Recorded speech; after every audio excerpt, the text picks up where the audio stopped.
የኦህዴድ ብልጽግና አዲስ አበባን የመዋጥ ስትራቴጂ ዛሬም የምክክር ጉባኤው እንዳይቋጭ ማድረጉ ተሰማ። ጉባኤው በዝምድና ተሳስሯል ሲባል ምክትል ኮሚሽነሯ ላይ አዲስ መረጃ ወጥቷል። ቀዳሚ መረጃችን ነው። የትግራይ ክልል ኮሚኒኬሽን ቢሮና የህወሓት ከፍተኛ አመራሮች አገዛዙ ከባድ የድሮን ጥቃት በክልሉ መፈጸሙን አስታወቁ። አገዛዙ ዛሬ የፈጸመው የድሮን ድብደባ በርካታ ንጹሃኖች ላይ ጉዳትን አስከትሏል። የጦርነት ውጥረቱ በአዲስ እየተጀመረ መሆኑ ተጠቁሟል። እልቂት የታየበትን የድሮን ጥቃት መረጃ በዝርዝር እናስደምጣችኋለን። አፋብን በላይ ዘለቀ እዝ የአርበኛ ታርቆ ከበደንና ባልደረቦቹን መስዋዕትነት በማስመልከት የጀግንነት ተጋድሎ መግለጫ ሰጥቷል። የጀግኖቹ አርበኝነት ተጋድሎ በመግለጫው ተብራርቷል። በሌላ ዜና የጋራ ጥምረት ምስረታ የአምባገነኑን አገዛዝ ለማስወገድ ክንድን ማበርታት ዋነኛ መስመር ነው ሲል ታጣቂ ኃይሉ ጠየቀ። በደቡብና በጋምቤላ የታጠቁ ኃይሎች ውህደት ሀገራዊ የትግል ምዕራፍ የሚከፍት መሆኑም ተመላክቷል። በቆይታችን በዝርዝር ይደመጣሉ። በኬንያ በደረሰ የሄሊኮፕተር አደጋና በማዕከላዊ አፍሪካ ሪፐብሊክ በደረሰ የመሬት መንሸራተት የበርካታ ሰዎች ህይወት አለፈ። ከ100 በላይ ሰዎች ህይወት አልፏል። ሰላም ጤና ይስጥልን ውድ የብላክ ላይን ሚዲያ ቤተሰቦቻችን እናንተን ይመጥናሉ ብለን ያሰብናቸውን የተመረጡ ዕለታዊ የግንባርና ወቅታዊ መረጃዎችን ወደ እናንተ ይዘን ቀርበናል። ቻናሉን ሰብስክራይብ በማድረግ ቤተሰብ እንድትሆኑ እየጋበዝን ወደ መረጃዎቹ እናመራለን። የትግራይ ክልል ኮሚኒኬሽን ቢሮና የህወሓት ከፍተኛ አመራሮች አገዛዙ ከባድ የድሮን ጥቃት በክልሉ መፈጸሙን አስታወቁ። የብልጽግናው አገዛዝ በትግራይ ንጹሃን ዜጎች ላይ ድሮንና ከባድ መሳሪያዎችን ያካተተ አዲስ የጦርነት ማዕበል መክፈቱ ተገለጸ። በአገዛዙና በህወሓት መካከል እየተባባሰ የመጣውን የጦርነት ተኩስ ምክንያት ያደረገ ነው የተባለ በትግራይ ክልል ዋና ከተማ መቀለና በተለያዩ አካባቢዎች የድሮንና የአየር ጥቃቶች መፈጸማቸው ተገለጠ። ይህ እርምጃ የህዝብን ሰላምና ደህንነት አደጋ ላይ የጣለ አገዛዙም ለዓለም አቀፍ የሰላም ውሎች ያለውን ንቀትና ለጦርነት ያለውን ዝንባሌ የሚያሳይ ነው ሲሉ የክልሉ ባለስልጣናት ኮንነዋል። በሌላ በኩል ምንም እንኳን ከህወሓትም የጦርነት ዝግጅት መኖሩ ቢገለጽም አገዛዙ ወደ ክልሉ ዘልቆ የሚፈጽመው የድሮን ጥቃት ግን በንጹሃን ላይ ኢሰብአዊ ድርጊት እየፈጸመ ነው ያለ ተብሏል። ዛሬ ነሐሴ 14 ቀን 2018 ዓመተ ምህረት በመቀሌ በሐውልቲ ክፍለ ከተማ ሞሞና ጣቢያ ቀጠና 27 ዳማርያም አካባቢ በሚገኙ መኖሪያ ቤቶች ላይ በተፈጸመ የድሮን ጥቃት እናትና ልጅን ጨምሮ 13 ንጹሃን ዜጎች ከባድና ቀላል የአካል ጉዳት ደርሶባቸዋል። በተጨማሪም በኩሃ አካባቢ ሁለተኛ ጥቃት ተፈጽሟል። ከሁለት ቀናት በፊት ነሐሴ 12 ቀን 2018 ዓመተ ምህረት ከመቀለ 15 ኪሎ ሜትር ርቃ በምትገኘው በእንደርታ ወረዳ በቀዳማይ ወያነ ቀበሌ ዳንዲራ በተባለ ቦታ በተፈጸመ የድሮንና የአንቶኖቭ የአየር ድብደባ የአንድ ሰው ህይወት ሲያልፍ በሌላ ሰው ላይ ደግሞ አካል ጉዳት ደርሶ ነበር። በተጨማሪም ነሐሴ 4 ቀን 2018 ዓመተ ምህረት ከራያ አላማጣ 50 ኪሎ ሜትር ርቀት ላይ በሚገኘው መረዋ በተባለ አካባቢ በአገዛዙ በተፈጸመ የ3 ጊዜ የድሮን ድብደባ የአንድ ሰው ህይወት ሲቀጠፍ 3 ልጅ ሰዎች ቆስለዋል። ሐምሌ 25 ቀን ከሱዳን ጋር በሚያዋስነው የሸረሪና አካባቢ የአገዛዙ ኃይሎች ከባድ መሳሪያዎችንና ድሮኖችን በመጠቀም አዲስ የጦርነት ገጽታ መክፈታቸውንና ግጭት መጫራቸውን የክልሉ አስተዳደር አስታውቋል። የክልሉ ምክትል ፕሬዚዳንት አቶ አማኑኤል አሰፋና የኮሚኒኬሽን ቢሮ ኃላፊ ዶክተር አብርሃም ሀጎስ እንደገለጹትም አገዛዙ በየቦታው የገጠመውን የፖለቲካና የወታደራዊ ውድቀት ለመሸፈን ሲል ንጹሃን ዜጎችን በተለይም ሴቶችንና ህጻናትን ኢላማ ያደረገ የስነ ልቦናና የፍርሃት ጫና ለመፍጠር እየሞከረ ይገኛል። ጥቃቱ ከወታደራዊ ግብ ባሻገር በትግራይና በአማራ ህዝቦች መካከል የሚፈጠሩ የህዝብ ለህዝብ ጥምረቶችንና የጽምዶ ውህደቶችን ለማፍረስ የታለመ የፖለቲካ መልእክት ያዘለ ነው ሲሉ የክልሉ አመራሮች አስረድተዋል። በህወሓትና ሌሎች አገዛዙን ለመጣል በሚታገሉ ኃይሎች መካከል ውስጣዊ ጥምረት ተፈጥሯል የሚሉ መረጃዎችም በተደጋጋሚ ይደመጣሉ። ይህ ጥምረት የ4 ኪሎን አገዛዝ ከባድ ፍራቻና ውጥረት የጫረበት ከመሆኑም ጋር ተያይዞ የአብይ አህመድ አገዛዝ በሀገሪቱ በርካታ ቦታዎች ላይ የድሮን ጥቃቶችን በማድረስ እኔ ከሞትኩ ሰርዶ አይብቀል እያለ ይገኛል። እነዚህ ተደጋጋሚ የአየርና የድሮን ጥቃቶች የብልጽግና አገዛዝ አሁንም ቢሆን የኃይልና የጦርነት አማራጭን አስቀድሞ እየተገበረ መሆኑን ያመላክታሉ። እነዚህን ጥቃቶች በተመለከተ ከአገዛዙ በኩል እስካሁን ይፋዊ ምላሽ ያልተሰጠ ሲሆን የከተማዋ ነዋሪዎች ከተጨማሪ ጥቃቶች ራሳቸውን እንዲጠብቁ ጥንቃቄ እንዲያደርጉ መልእክት ተላልፏል።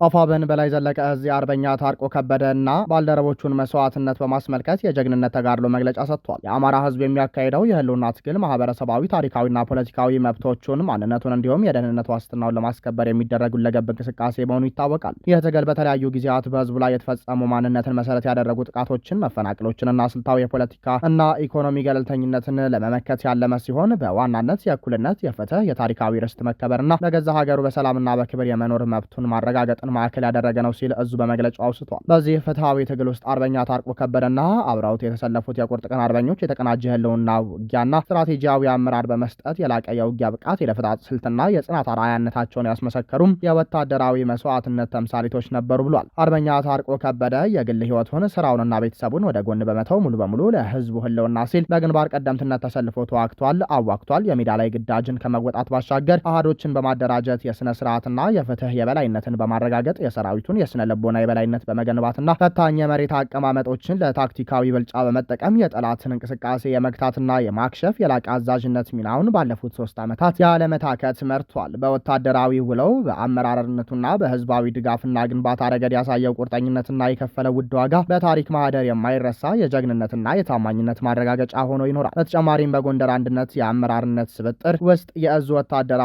ፍርድ ቤት ሰብሳቢና የኪንፋዝ በገላታዲዮስ ታንቱ ዋና ወታደራዊ አዛዥ በመሆን የተጣለበትን ኃላፊነትና ግዳጅ በቅንነት በልበ ሙሉነትና በአስተዋይነት በመወጣት ላይ እንደነበር ጠቁሟል። ይሁን እንጂ የአማራን ብሎም የጎንደርን አንድነት የማይፈልጉና ለጸረ አንድነቶችና ለጠላት ተላላኪ የሆኑ የትግል አረሞች ከጠላት ጋር መረጃ በመለዋወጥም ልዩ ግዳጆችን በመቀበልና የመግቢያና መውጫ በሮችን በመዝጋት የባንዳነት ጥጋቸውን በማሳየት ይህንን ቅዱስ ህዝባዊ ትግል ለማደናቀፍ ተንቀሳቅሰዋል። ባለፉት 3 ዓመታት ከጠላት ጋር በሚደረገው ውጊያ ምንም አይነት ጉዳት ሳይገጥመው በጠላት ላይ ድልን ይቀዳጅ የነበረው ይህ ጀግና አርበኛ ዛሬ ግን በእነዚህ ተላላኪዎችና ጸረ አንድነት ግለሰቦች ሴራ ምክንያት ብርቱ ዋጋ ከፍሏል። ስለሆነም እኒህ ጸረ አንድነት ግለሰቦች ጠላት በሚሰጣቸው የክህደት መግደያ ኮድና መመሪያ መሰረት ከበባና ጥቃት እንዲፈጸምበት በማስተባበርና በመዝመት ጭምር ህዝባችን፣ ሰራዊታችንና ደጋፊዎቻችን አንገት እንዲደፉ ሙከራ በማድረግ ላይ ግንባር ቀደም ሆነው ሰርተዋል። በአርበኛ ታርቆ ከበደና ጓዶቹ ላይ የተፈጸመው የባንዳነት ድርጊት በአንድነታችን ላይ የተቃጣ ትልቅ ፈተና ቢሆንም በላይ ዘለቀ 3ኛ እዝ ግን የጀግኖቹን ደም በከንቱ የሚያስቀር አይደለም። እዙ የጎንደርን ህዝብ አንድነት ለመሸርሸር የትግሉን መስመር ለማሳካትና በወንድሞቻቸው ላይ እጃቸውን ባነሱ ማናቸውም ጸረ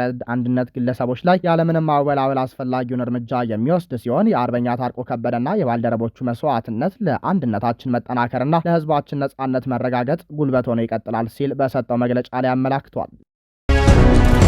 የኦህዴድ ብልጽግና አዲስ አበባን የመዋጥ ስትራቴጂ ዛሬም የምክክር ጉባኤው እንዳይቋጭ ማድረጉ ተሰማ። ጉባኤው በዝምድና ተሳስሯል ሲባል ምክትል ኮሚሽነሯ ላይ አዲስ መረጃ ወጥቷል። የአገዛዙ የምክክር ኮሚሽን ባለፉት ቀናት በአዲስ አበባ ሲካሄድ የቆየው የውይይት መድረክ በኦህዴድ ብልጽግና አመራሮች ድብቅ አጀንዳና ውጥረት ምክንያት መቋረጡ ተገለጸ። በትላንትናው ዕለት ለ500 ተሳታፊዎች 8ቱንም ቃለ ጉባኤ ማጠቃለያ ሰነድ ቀርቦ ተወያይተውበት የተጠናቀቀ ቢሆንም ዛሬ በኦሮሚያ ክልል አመራሮች በኩል የቀረበው አዲስ ጥያቄ ሂደቱን ሙሉ በሙሉ ወደ ቀውስ ከቶት ብሏል። የኦሮሚያ ክልል አመራሮች አዲስ አበባ የኦሮሚያ ክልል መቀመጫ መሆን አለባት በሚል ያቀረቡት ቅሬታ በድንገት የመጣ ሳይሆን አዲስ አበባን ደረጃ በደረጃ ሙሉ በሙሉ በኦሮሚያ ክልል ስር ለማካተት የሚደረገው ስትራቴጂካዊ እንቅስቃሴ አካል እንደሆነ የፖለቲካ ተንታኞች ይናገራሉ። አዲስ አበባ በህገ መንግስቱ አንቀጽ 49 መሰረት የራሷ አስተዳደር ያላት የሁሉም ኢትዮጵያውያን መዲናና የፌዴራል መንግስቱ መቀመጫ ሆና ሳለ የኦሮሚያ ክልል መቀመጫ እንድትሆን መጠየቁ ከተማዋን የክልሉ አካል የማድረግ የረጅም ጊዜ ዓላማና በዚህ ምክክር ኮሚሽን ስም የማጽደቅ ስትራቴጂ አሁንም እየተገፋበት መሆኑ ተሰምቷል። ኮሚሽኑ በኦሮሚያ ክልል አመራሮች ጫና ምክንያት በክልሎች የተመረጡ ተወካዮችን ሰብስቦ ለማወያየት ቢሞክርም የአማራ ክልል የምክክር ጉባኤ ተወካዮች ህግና አሰራር የተጣሰበት አጀንዳ ውስጥ አንገባም በማለት ስብሰባውን አንሳተፍም በሚል ሳይገቡ ቀርተዋል። በዛሬው ዕለት የ4000 ጉባኤተኞች ቃለ ጉባኤ ሳይቀርብ ምክክሩ እንዲበተንና እንዲቋረጥ የተደረገ ሲሆን ይህም የህዝቡን እውነተኛ ፍላጎት ለማፈንና የተወሰነ ቡድን ፍላጎት በኃይል ለመጫን የተደረገ ሙከራ እንደሆነ ታውቋል። በምክክር ኮሚሽኑ ውስጥ የሚታዩት የዘመድ አዝማድ መዋቅሮችና የፖለቲካ ተጽዕኖዎች የኮሚሽኑን ገለልተኝነት አደጋ ላይ ጥለውታል።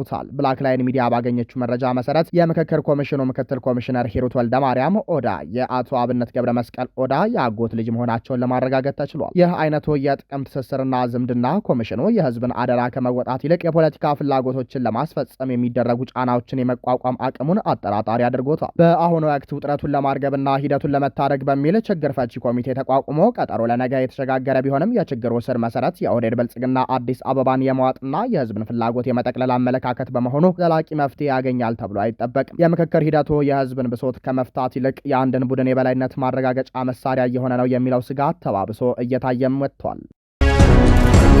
በኬንያ በደረሰ ሄሊኮፕተር አደጋና በማዕከላዊ አፍሪካ ሪፐብሊክ በደረሰ የመሬት መንሸራተት የበርካታ ሰዎች ህይወት አለፈ። በምስራቅና በማዕከላዊ አፍሪካ በተከሰቱ ሁለት አሳዛኝ አደጋዎች የበርካታ ሰዎች ህይወት ማለፉ ተገለጸ። በኬንያ በደረሰ የሄሊኮፕተር መከስከስ አደጋ የቀድሞው የኢኳዶር ብሔራዊ የስለላ ኃላፊን ጨምሮ 7 ሰዎች ሲሞቱ፣ በማዕከላዊ አፍሪካ ሪፐብሊክ ደግሞ በባህላዊ የወርቅ ማውጫ ስፍራ በተከሰተ የመሬት መንሸራተት ከ100 በላይ ሰዎች ህይወታቸውን አጥተዋል። በኬንያ ሳምቡር በተሰኘ ስፍራ በሚገኝ የታወቀ የቱሪስት መዳረሻ ላይ አንዲት ሄሊኮፕተር በመከስከሷ ምክንያት የ7 ሰዎች ህይወት ሕይወት ማለፉን የአገሪቱ የሲቪል አቪዬሽን ባለስልጣናት አስታውቀዋል። ሄሊኮፕተሯ አደጋው የደረሰባት ከታወቀው የሎይስ አባ የተፈጥሮ ጥብቅ ቦታ ተነስታ ወደ ተራራማው የቱሪስት መዳረሻ አቅጣጫ በመብረር ላይ ሳለች ነው። በአደጋው ሕይወታቸውን ካጡ 7 ሰዎች መካከል አብራሪው 5 የአሜሪካ ዜጎች እንዲሁም የኢኳዶር ብሔራዊ የስለላ ድርጅት የቀድሞ ዳይሬክተርና ባለቤታቸው እንደሚገኙበት የኢኳዶር የውጭ ጉዳይ ሚኒስትርና የዜና ምንጮችን ጠቅሶ ሮይተርስ ዘግቧል። በአደጋው የተረፈ ምንም ሰው የለም። አደጋው በደረሰበት ወቅት በአካባቢው ከባድ ጭጋግና ደመና የነበረ ሲሆን የኬንያ አቪዬሽን አደጋ መርማሪዎች ቡድን ከአካባቢው ፖሊስ ጋር በመተባበር የጉዳቱን ትክክለኛ መንስኤ ለማወቅ ምርመራ እያካሄደ ይገኛል። በሌላ ዜና በማዕከላዊ አፍሪካ ሪፐብሊክ የወርቅ ማውጫ ስፍራ የመሬት መንሸራተት አደጋ በርካቶች ሕይወታቸው አልፏል። በምዕራብ ማዕከላዊ አፍሪካ ሪፐብሊክ